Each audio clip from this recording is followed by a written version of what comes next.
আজকের প্রথম প্রশ্ন, সার্ক কবে প্রতিষ্ঠিত হয়? Option A 1985, option B 1885, option C 1986, option D 1984। তো এই চারটি অপশনের মধ্যে সঠিক উত্তর হবে অপশন এ 1985। 1985 সালে সার্ক প্রতিষ্ঠিত হয় এবং সার্কের সদস্য দেশ কটা? সার্কের সদস্য দেশ ছিল 8টি এবং এই সদস্য দেশগুলি হলো ভারত, ভুটান, বাংলাদেশ, নেপাল, চীন, পাকিস্তান, আফগানিস্তান এবং মালদ্বীপ। এই 8টি দেশ মিলেই সার্ক গঠন হয়েছিল 1985 সালে। চলো নেক্সট কোশ্চেন দেখি। 2 নম্বর কোশ্চেনে কি আছে? কোশ্চেন নাম্বার 2, কাপড় কাচার সোডার রাসায়নিক নাম কি? Option A ammonia sulphate, option B sodium carbonate, option C potassium carbonate, option D magnesium sulphate. তো এখানে সঠিক উত্তর কি হবে? সঠিক উত্তর হবে অপশন বি সোডিয়াম কার্বনেট। এই সোডিয়াম কার্বনেটের সংকেত কি? Na2CO3 10H2O। এই সোডিয়াম কার্বনেটের সংকেতটা কিন্তু খুব ইম্পর্টেন্ট। বিভিন্ন পরীক্ষায় এই কোশ্চেনটা এসে থাকে, সোডিয়াম কার্বনেটের সংকেতটা। চলো নেক্সট কোশ্চেন দেখি কি আছে। নেক্সট কোশ্চেন হচ্ছে, দিল্লির প্রাচীন নাম কি? Option A Pataliputra, option B Indraprastha, option C Ayodhya এবং অপশন ডি গয়া। তো এই চারটি অপশনের মধ্যে সঠিক উত্তর কি হবে? সঠিক উত্তর হবে অপশন বি ইন্দ্রপ্রস্থ। ইন্দ্রপ্রস্থ ছিল দিল্লির আগের নাম। এখানে অপশন এতে পাটলিপুত্র রয়েছে। এই পাটলিপুত্রের বর্তমান নাম কি? পাটলিপুত্রের বর্তমান নাম হচ্ছে পাটনা। চলো নেক্সট কোশ্চেন দেখি কি আছে। নেক্সট কোশ্চেন, কোশ্চেন নাম্বার 4, ভারতের প্রাচীনতম পর্বতশ্রেণীর নাম কি? Option A Shivalik, option B Himalaya, option C আরাবল্লী, অপশন ডি নীলগিরি। তো এই চারটি অপশনের মধ্যে সঠিক উত্তর হবে অপশন সি আরাবল্লী। আচ্ছা, এই কোশ্চেনটা কিন্তু আমাদের ক্লাস নাম্বার 4 কিংবা 3তে এসেছিল, এটা আমাদের রিপিট কোশ্চেন। তো তোমরা যদি আগের ভিডিওটি না দেখে থাকো তাহলে অবশ্যই ভিডিওটি দেখবে, তার জন্য আমি প্লে লিস্টে লিঙ্ক দিয়ে দিচ্ছি, অথবা তোমরা আমাদের চ্যানেলে গিয়ে প্লে লিস্ট চেক করলে অথবা ভিডিও চেক করলে পরে দেখতে পারবে। তো সেগুলো দেখে নিও। চলো নেক্সট কোশ্চেনে দেখি কি আছে। কোশ্চেন নাম্বার 5, বুদ্ধচরিতের রচয়িতা কে?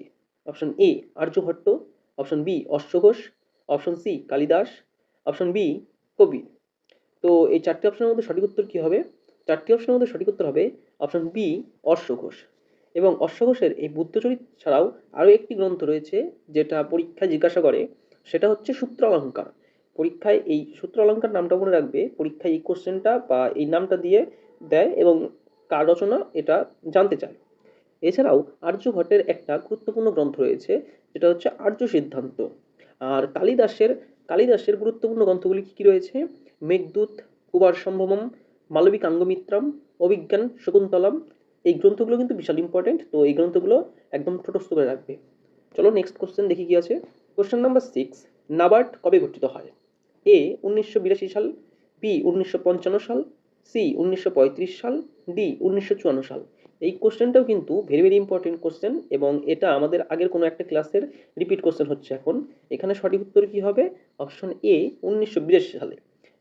এই নাবার্ডের ফুল ফর্ম কি? নাবার্ডের ফুল ফর্ম হচ্ছে national bank for agriculture and rural development এবং এটি গঠন হয়েছিল 1982 সালে শিবরমন কমিটির সুপারিশ অনুযায়ী। চলো নেক্সট কোশ্চেন দেখি কি আছে 7 নম্বর কোশ্চেনে। 7 নম্বর কোশ্চেন, হর্ষবর্ধনের রাজধানী কোথায় ছিল? Option A Karnasuvarna, option B Kannauj, option C Rajagriha এবং অপশন ডি পাটলিপুত্র। তো এই কোশ্চেনের সঠিক উত্তর হবে অপশন বি কৌনজ। কৌনজ ছিল হর্ষবর্ধনের রাজধানী। আর হর্ষবর্ধন কোন বংশের সম্রাট ছিল? হর্ষবর্ধন ছিলেন পুষ্যবতী বংশের সম্রাট এবং তিনি এই বংশের সর্বশ্রেষ্ঠ সম্রাট ছিলেন। নেক্সট কোশ্চেন, টি শব্দটি কোন খেলার সাথে যুক্ত?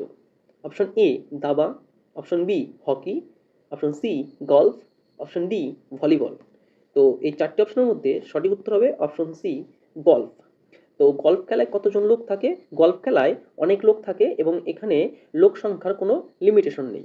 আর দাবা খেলায় প্রতিপক্ষ বা প্রতি দলে একজন করে লোক থাকে। আর হকি খেলায় 11 জন করে লোক থাকে এবং ভলিবল খেলায় লোক থাকে 6 জন করে। সব থেকে ভেরি ইম্পর্টেন্ট হচ্ছে এই ভলিবল খেলা, যেটা বারংবার কোশ্চেন কিন্তু আসে। চলো নেক্সট কোশ্চেন দেখি কি আছে। 9 নম্বর কোশ্চেন, রাজ্যসভার সাধারণ স্থায়িত্বকাল কত? অপশন এ 5 বছর, অপশন বি 6 বছর, অপশন সি 2 বছর, অপশন ডি 4 বছর। এখানে সঠিক উত্তর কি হবে? অপশন বি 6 বছর। একজন সদস্য, রাজ্যসভার একজন সদস্য 6 বছরের জন্য নির্বাচিত হন এবং প্রতি 2 বছর অন্তর কিন্তু রাজ্যসভার 1/3 অবসর নেন। চলো নেক্সট কোশ্চেন দেখি কি আছে। 10 নম্বর এবং শেষ কোশ্চেন, লোকসভার সাধারণ স্থায়িত্বকাল কত? অপশন এ 4 বছর, অপশন বি 2 বছর, অপশন সি 6 বছর, অপশন ডি 5 বছর। তো এখানে সঠিক উত্তর হবে অপশন ডি 5 বছর। লোকসভার সর্বাধিক সদস্য সংখ্যা কিন্তু 552 জন এবং বর্তমানে 545 জন সদস্য লোকসভায় রয়েছে এবং এই 545 জন সদস্যের মধ্যেও 530 জন সদস্য নির্বাচিত হয়েছে বিভিন্ন স্টেট থেকে এবং আর বাকি 20 জন নির্বাচিত হয়েছেন ইউনিয়ন টেরিটরি থেকে, আর বাকি 2 জন রাষ্ট্রপতির দ্বারা মনোনীত হয়ে থাকে। তো আজকের মতো এই পর্যন্তই। ভিডিওটি কেমন লাগলো অবশ্যই কমেন্টে জানাবে এবং কে কথা পেলে কমেন্টে জানাবে। আর পরবর্তীতে এরকম ভিডিও পাওয়ার জন্য আমাদের চ্যানেলটিকে সাবস্ক্রাইব করে নেবে। আর এই ভিডিওটির পিডিএফ পাওয়ার জন্য ডেসক্রিপশনে আমাদের টেলিগ্রাম গ্রুপের লিঙ্ক দিয়ে দেবো, তোমরা অবশ্যই টেলিগ্রাম গ্রুপে জয়েন হয়ে নেবে। আর আগের ভিডিওগুলি যদি না দেখে থাকো তাহলে অবশ্যই আমাদের এই প্লেলিস্টের 1 থেকে যে ভিডিওগুলো আছে সেগুলো একবার চেক করে নিতে পারো। ধন্যবাদ।